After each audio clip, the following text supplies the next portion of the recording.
السلام علیکم دوستو، کیا حال ہے؟ دوستو، جب پروگرامرز یا سافٹ ویئر انجینئرز کا ذکر آتا ہے تو آپ کے ذہن میں کیا آ جاتا ہے؟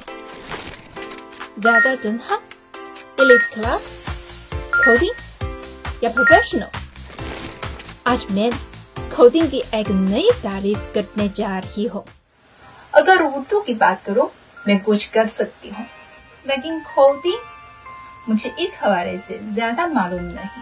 لیکن کوئی بات نہیں، جب میں اردو بولنے والی ڈیپ سیک سے ملی تو اب کوڈنگ صرف پروگرامرز کی زبان نہیں رہی۔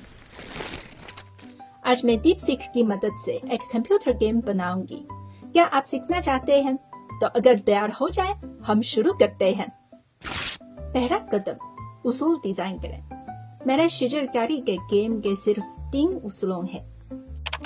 3 موقع پر بارش، خریق کر کے پانی جمع کریں، 5 قطرے جمع کریں، درخت کی نشو نما، 2 پودا لگائیں، صحرا کو سبزے میں بدلیں۔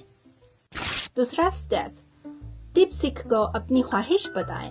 ہائی ڈیپ سیک، میں ایک پودا لگانے والا گیم تخلیق کرنا چاہتی ہوں۔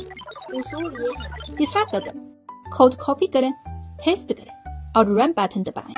جی ہاں، اتنا آسان ہے۔ صرف ایک گھنٹے میں میں نے یہ گیم تیار کیا ہے۔ گیم کا لنک کامنٹ میں موجود ہے، ضرور آزمائیں۔ ویسے آپ سمجھتے ہیں کہ آج صرف کوڈنگ لکھنا سیکھنا ہے۔ آج چین میں یوم شجرکاری ہے۔ چین نے دنیا میں نئے سبزے کا 25% حصہ ڈالا ہے۔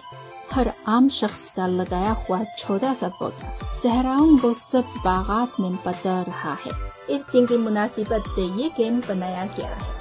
امید ہے کہ آپ بھی کھیتوں میں جائیں گے، اپنا پودا لگائیں گے اور زمین کو سبز بنانے میں اپنا حصہ ڈالیں گے۔